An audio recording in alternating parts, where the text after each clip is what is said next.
Vamos então dar prosseguimento a esse nosso estudo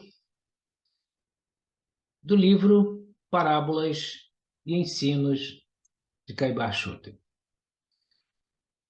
Meu nome então é Luiz Cláudio, Luiz Furtado, um trabalhador da União Cristã Espírita, Amor e Verdade, e nós vamos aqui dar prosseguimento a esses estudos maravilhosos, né? Nós estamos, então, utilizando essa obra do pai de Caibar Schutter, que no primeiro momento a gente fala das parábolas, depois dos estudos. Nós estamos ainda nas parábolas de ensinos de Jesus. E a parábola que nós vamos comentar hoje, normalmente eu tenho colocado agora um fundo, né? Tem algumas distorções às vezes ali, mas tenho colocado um fundo, que normalmente o fundo tem a ver com a parábola. Algumas não dá para ver, fica mais difícil. E outras a gente consegue ver com mais facilidade.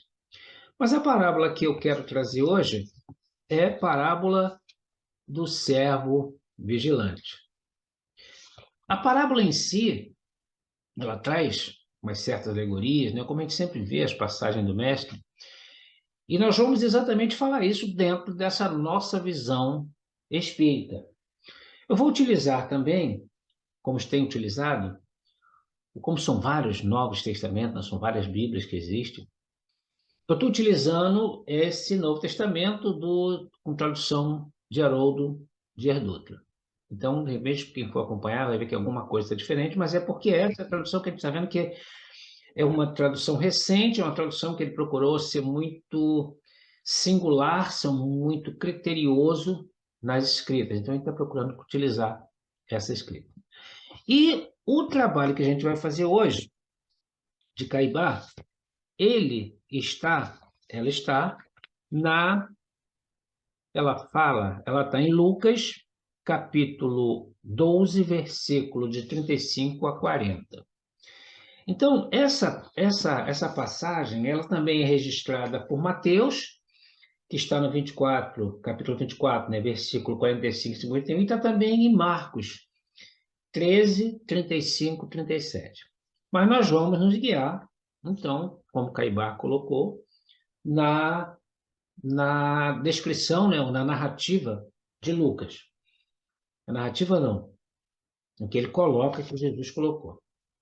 E então é colocado assim: estejam cingidos os vossos quadris e acesas as candeias, e sede semelhantes aos homens que aguardam o seu Senhor enquanto se retira das bodas, para que, quando vier e bater, logo lhe abram.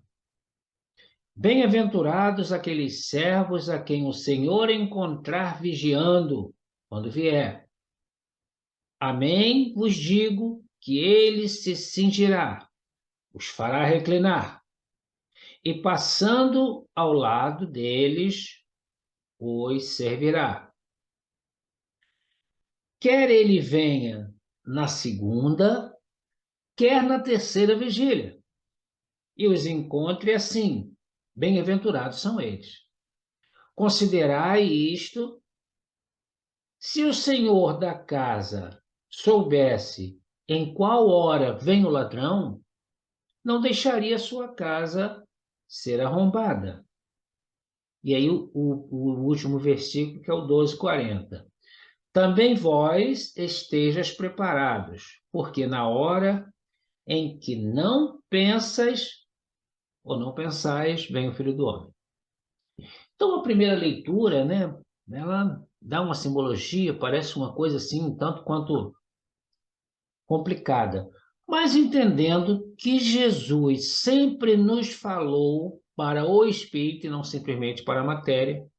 Então, as informações de Jesus, que veio há quase 30 anos atrás, há quase 2.000 anos atrás. Eu sempre falo quase 2.000 anos porque a pregação de Jesus foi 30, né? A partir do ano 30, o 29, até o 33, ou 34, né? Meio certo isso aí. Como nós estamos no ano 2023, eu entendo que a pregação não está com 2000 anos. Essa pregação naquele momento, né? Que a gente sabe, já sabe de Jesus aos 12 anos, ali, essa coisa toda. Então, essa parábola, essa do servo vigilante, ela, na realidade, ela faz parte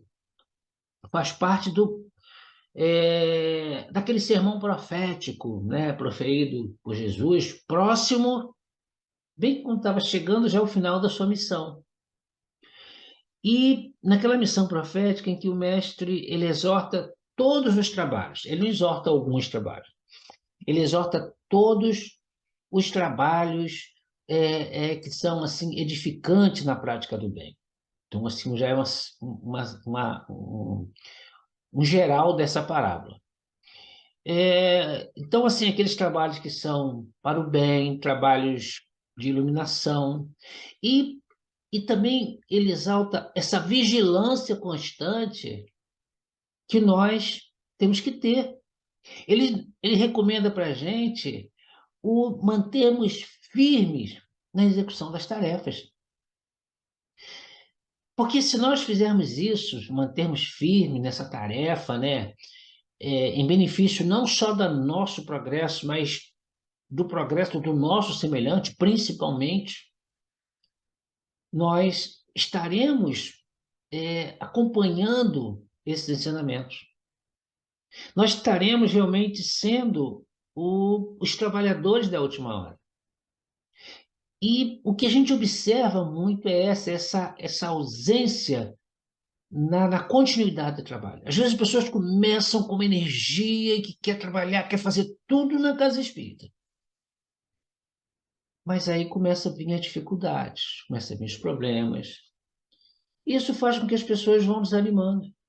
Uma outra coisa que eu observo também é que as pessoas não se ligam na doutrina, mas em pessoas. E aí, se pessoas são pessoas, e aí o que acontece? Se ilude. E aí fica desanimado. E aí fica descrente da doutrina, como se aquela pessoa fosse o representante fiel da doutrina. Então, porque se nós procedermos dessa maneira, se nós formos sempre vigilantes, sempre estivermos em condições de servir, de iluminar os nossos semelhantes, se sempre estivermos em condições de ensinar o caminho de Deus, aquilo que a gente já puder ensinar, nós seremos considerados bons servos. E certamente conquistaremos a confiança de Deus. E a consequência de tudo isso é que Ele, Deus, vai nos tornar os seus propostos. Os obreiros da providência, que nós, esse é o nosso caminho que nós deveríamos estar buscando aqui. Os obreiros dessa providência divina, que nós pudéssemos ser assim os administradores desses patrimônios de Deus. Esse seria o nosso grande objetivo. Seria importante nós vermos que nós temos essa capacidade de fazer isso. Através desse ensinamento de Jesus, através, sabe, de tudo que nós temos o conhecimento, nós sabemos qual é essa vontade de Deus através de Jesus. E nós sabemos como é que Ele quer que nós agimos. E a gente age diferente. Mas nós sabemos, lá no fundo da nossa consciência, no nosso íntimo, nós temos essa noção. Na vinha do Senhor, nessa vinha, né, do Senhor, que na realidade ela está por toda parte, nós, é só querer trabalhar que você tem, você trabalha. Nós vamos encontrando almas que necessitam dos nossos serviços, almas que esperam nosso amparo, esperam nosso auxílio, esperam a nossa proteção, esperam o nosso esclarecimento, as nossas orientações, o estímulo para o bem. Então, tem sempre alguém que a gente pode fazer alguma coisa, tendo o nosso exemplo de fé. Então, nós temos que ser essas pessoas que têm a fé. E não é dizer que tem a fé, é viver a fé. Sabe? Procurar levar o consolo, procurar levar a paciência. a fim de que possam também conhecer essa verdade libertadora. Essa verdade que liberta, que, sabe, que através das nossas provações, através das nossas expiações, nós estamos aqui para isso, para vivenciar esses momentos e crescer, mas para que possamos ser resignados, que nós possamos manter essa esperança, essa confiança em Deus. Então, essa passagem toda, ela mostra isso para a gente, essa necessidade. E nós que conhecemos a verdade, já que diz: conhecereis a verdade, ela vos libertará, mas ela vai nos libertar se nós trabalharmos. Não adianta você conhecer a verdade e não praticar a verdade. Qual é a vantagem disso? É até pior, que você conhecia e pratica o mal. Nós devemos dar cumprimento, sabe, aos compromissos assumidos diante do Cristo. Quando encarnamos, antes de encarnarmos, fazemos compromissos. Nós temos que ter cuidado, nós temos que ter zelo, dedicação pela confiança que Ele tem em nós. Porque felizes seremos, nós só teremos essa felicidade se, assim, ao final de cada uma das nossas existências, nós fomos realmente surpreendidos como o servo bom. Mas para que isso aconteça, nós temos que saber viver os nossos momentos difíceis aqui. E muitos de nós não somos esses servos vigilantes. Muitos de nós não atuamos dessa maneira. Porque se nós desprezarmos essa advertência do mestre, que está nessa passagem principalmente, e a gente achar que o Senhor tarda a vir, achar que, sabe, que se entregando às paixões, se entregando aos vícios, aos gozos mundanos, que são muitos, e se nós estivermos mergulhados no sono espiritual, deixando de fazer o nosso dever, que nós sabemos qual é o nosso dever, assim como o ladrão da parábola, né, que assalta a residência. E aí vai acontecer que, inesperadamente, nós vamos receber a visita do ceifeiro e vai ser julgado na segunda onda das suas obras. Ou seja, a gente não foi vigilante, porque ele pode chegar na primeira hora ou na segunda hora. E esse chegar não é esse chegar que se coloca aí, achando, acreditando que Jesus vai vir fisicamente. Jesus, não é isso. Então, essa chegada, como é que o Cristo chega até nós? Em que momento ele chega até nós?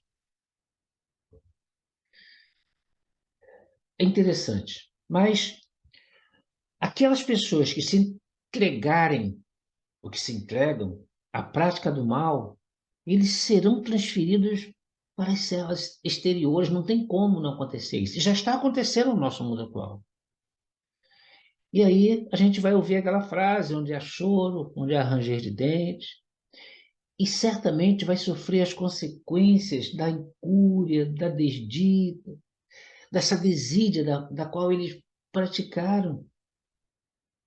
E vai ter os sofrimentos proporcional. Não é assim, não, eu vou pagar, não é pagar, é lei de causas e efeitos. E vai ser maior ou menor baseado em como você está compreendendo esse evangelho. Como é que você está conseguindo vivenciar as mensagens do Cristo? É vivenciar, não adianta falar, não adianta decorar as mensagens do Cristo, mas vivenciar as mensagens do Cristo. Porque ele diz que qualquer que maior for dado, muito se lhe será pedido. Isso está em Lucas 12, 48. Então, quanto mais eu recebo, mais vai ser pedido. E quem conhece o Espiritismo está recebendo muito, então vai ser pedido. Quando nós errarmos, estamos errando muito mais do que aquele que acredita que, por exemplo, que Jesus lavou os pecados do mundo, que o sangue de Cristo tem esse poder de que o sangue do Cristo já lavou os pecados do mundo, de todas as gerações. Agora, quanto a essa data que se fala da chegada do Senhor, né? Não tem uma data Espiritismo não trabalha com essa data, com aquela data. Não é possível a gente determinar que data que a gente poderia falar. Não tem data, né? Que vai subir a Terra, degrau. Isso não vai acontecer dessa maneira. Por isso consideramos o Espiritismo a terceira revelação, por isso consideramos ele essa promessa do que viria estar conosco. Então, é importante a gente entender que quando se fala que Cristo virá, Cristo já veio. Nós é que não estamos com essa atenção de perceber isso.